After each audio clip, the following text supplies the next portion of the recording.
आज की बात अब हर शाम सोमवार से शुक्रवार 8:30 बजे से। बात करेंगे अमेरिका और ईरान के बीच स्विट्जरलैंड के जिनेवा में चल रही बातचीत की। ये पीस टॉक एक बार फिर डोनाल्ड ट्रंप की एक धमकी की वजह से फंसती हुई दिखाई दे रही है।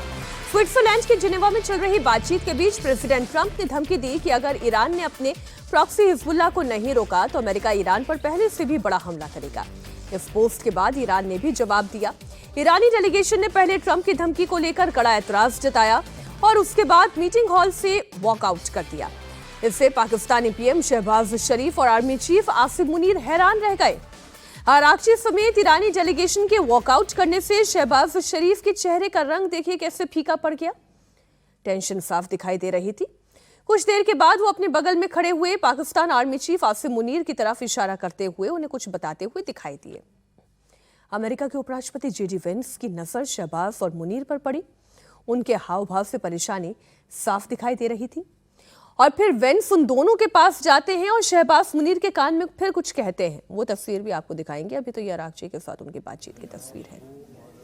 हालांकि इसके बीच मध्यस्थता कर रहे पाकिस्तान और कतर ने ईरान के डेलीगेशन को मनाने की बड़ी कोशिश की, लेकिन ईरान के चीफ नेगोशिएटर मोहम्मद बागेर गालिबफ और विदेश मंत्री अब्बास आरागची ने ज्वाइंट फोटो सेशन में भी हिस्सा लेने से मना कर दिया और बाहर चले गए। हालांकि दोनों देशों के बीच में टेक्निकल बातचीत तो पूरे हफ्ते जारी रहेगी ही। इतना कुछ हो जाने के बाद भी 80 मिनट की बातचीत हुई भी, लेकिन ये एक पल के लिए बहुत टेंस वातावरण था वहां पर।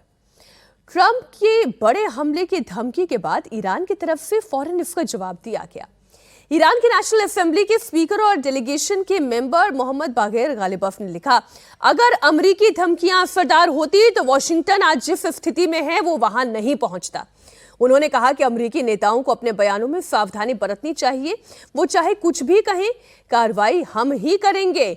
हमारी सेना उन्हें अलग तरीके से जवाब देने के लिए तैयार है। The opening of the Strait of Hormuz, the ending of the Iranian nuclear program, all of these things have already been accomplished. The question before us now is how much more can we accomplish together? Can we turn over a new leaf? Can we change relations in the Middle East permanently?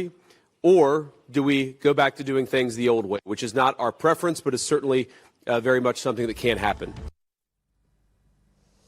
ये वही JD Vance है जिन्होंने कहा था कि अब पाकिस्तान का क्या काम है, और शहबाज शरीफ उनके बगल में खड़े होकर इस नेगोशिएशन का एक पार्ट हैं और उसमें भी वो बड़े असहज हैं क्योंकि ईरान और अमेरिका के बीच में बातचीत तो हो रही है लेकिन वो स्मूथ नहीं दिखाई दे रही है। इसके पीछे कारण क्या है? डोनाल्ड ट्रंप का बयान है, जेडी वेंस की हठधर्मिता है, क्या है? नहीं, इसमें अगर आप देखिए तो ऐसा लग रहा है कि सबके सब शाहे बेखबर हैं, क्योंकि अभी तक आप इजराइल को एक तरीके से धमकी दे रहे थे कि हमारे अलावा आपके पास कोई नहीं है, आप हिजबुल्लाह पे कोई कार्रवाई ना करें। आप इजराइल को, और उसके बाद क्या हो रहा है कि राष्ट्रपति ट्रंप खुद हिजबुल्लाह को धमकी देना शुरू कर देते हैं। तो पहले एक स्पष्टता तो हो कि आप चाह क्या रहे हैं। तो एक तो कम्युनिकेशन नहीं है। दूसरी बात ये देखिए कि यहां पे क्या हो रहा है कि हमने कहा ना कि हरि अनंत हरि कथा अनंता। ये जो बातचीत हो रही है, बातचीत का कॉमन मिनिमम एक टारगेट क्या है, बेसिक मुद्दे क्या है जिसपे एक अंडरस्टैंडिंग है। यहां तो ईरान अपने तरीके से उसे इंटरप्रेट कर रहा है, अमेरिका अपने तरीके से समझ रहा है, इजराइल है नहीं लेकिन वो स्टेक होल्डर है, उसके अपने इंटरप्रिटेशंस, और प्रॉक्सी की जहां तक बात है उनके अपने मायने हैं। वैसी स्थिति में आप कितने खाने में जाके बात को बांधेंगे? तो उस स्थिति में देखिए जहां पे हर कोई अपने एजेंडे के साथ जा रहा है और हर किसी का एजेंडा दूसरे के एजेंडे से विपरीत है, यह भी नहीं कि आप एक दिशा में है। वैसी स्थिति में अमेरिका बिल्कुल क्लूलेस है कि राष्ट्रपति वांस इजराइल को कहते हैं कि आप हिजबुल्लाह पे ज्यादा, लेबनान पे ज्यादा अटैक ना करें, एक्शन ना लें, और उसके बाद ट्रंप का ट्वीट आ जाता है कि हम फिर से बॉम्ब कर देंगे और इस बार और ज्यादा खतरनाक बॉम्बिंग करेंगे।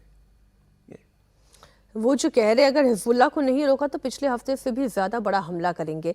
तो इतने दिनों से आप जो इजराइल को समझाने की कोशिश कर रहे थे वो फिर क्या था?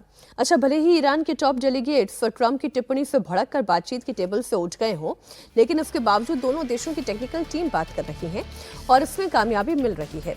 ईरान की तरफ से दावा यह किया गया है कि अमेरिका ने ईरान के तेल बेचने पर लगे हुए प्रतिबंध को हटा लिया है। इसके बाद एक हफ्ते के अंदर ईरान ने दुनिया के अलग अलग हिस्सों में 36 मिलियन बैरल तेल की सप्लाई की है। इतना ही तेल अभी रास्ते में भी है। इसके साथ ही ईरान के फ्रीज किए गए खातों को भी फिर से शुरू कर दिया गया है। अब ये जो है, ये खबर जो है वाकई में खबर है। वो पॉस्चरिंग थी ये प्रैक्टिकल है राजकुमार जी। तो सबसे पहले तो तेल को लेकर एक राहत की खबर है, हम ये कहें।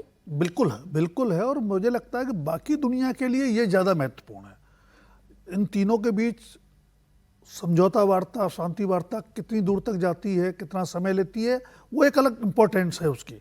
लेकिन तात्कालिक राहत पूरी दुनिया के लिए और पूरी दुनिया की अर्थव्यवस्था के लिए ये है कि जो ऑयल इंपोर्ट का, ट्रांसपोर्टेशन का काम है, वो धीरे धीरे नॉर्मलाइज। लेकिन ये बातचीत का जरिया रहेगा और ये तरीका रहेगा, तो ये कब तक सुचारू होगा?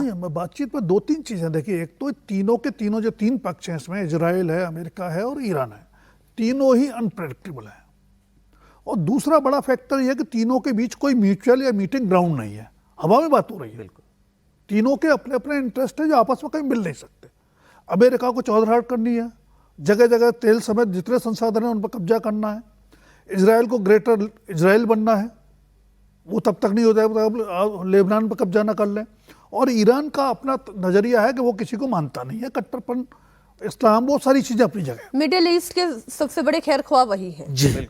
और ट्रंप, मुझे लगता है कि उन पर भरोसा करना शायद किसी भी इंसान की सबसे बड़ी भूल हो सकती है। हम लोग बहुत शुरू में सुनते आते ना कि पुलिस की दोस्ती अच्छी न दुश्मनी अच्छी।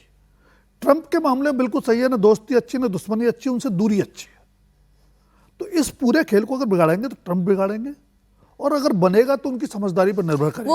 वो अच्छी बात इंग्लिश में है, प्रोवर्ब यही है ना, सर, यू लाइक इट और hate it but you can not ignore it. लेकिन अच्छी बात यह है कि अमेरिकी संसद ने ट्रंप के हाथ बांध दिए हैं। धमकी चाहे जितने दे दें, ट्वीट चाहे जितने कर लें, वो जंग अब नहीं लड़ सकती ईरान में। और एक और बात ये देखिए कि आप किस हद तक ईरान को अपीज करेंगे। अभी तक जो मसौदा दिख रहा है उसमें ऐसा लग रहा है कि ईरान की शर्तों को, और बिल्कुल, कहां तक अमेरिकी जनता और वहां की संसद इस बात को के लिए ट्रंप को फ्री हैंड देगी कि अपीज करते, क्योंकि ईरान की शर्तें बढ़ती जाती हैं। हॉर्मुज़ बंद तो नहीं होगा? बहुत एक लाइन में जवाब दीजिए। देखिए, अगर बंद होगा तो फिर बहुत मुश्किल हो जाएगी ईरान के लिए। उसकी धमकी के एवज में उन्हें बहुत सारी चीजें मिल रही हैं। ठीक है।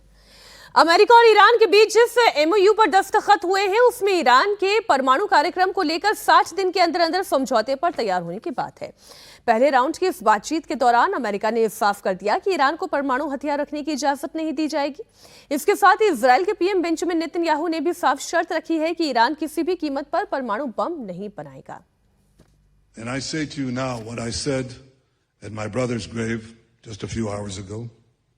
Today, I said, no matter what happens in the talks, with an agreement, without an agreement, I pledge to you that Iran, as long as I'm Prime Minister, will never have a nuclear weapon. Never. As long as I am the Prime Minister of Israel, I will not let that happen. As long as we need to protect our people, we will remain in the security zone in South Lebanon. परमाणु programme को लेकर Iran भी अड़ा हुआ है। Iran के राष्ट्रपति Masood Pezeshkian ने कहा है कि ईरान के एटमी प्रोग्राम को कोई रोक नहीं सकता, हम झुकने वाले नहीं हैं।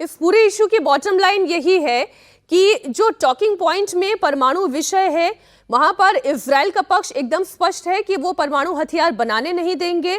ईरान ये कह रहा है कि इजराइल और अमेरिका कोई होता नहीं है ये तय करने वाला कि ईरान परमाणु हथियार बनाए या ना बनाए, उनका न्यूक्लियर प्रोग्राम जारी रहेगा।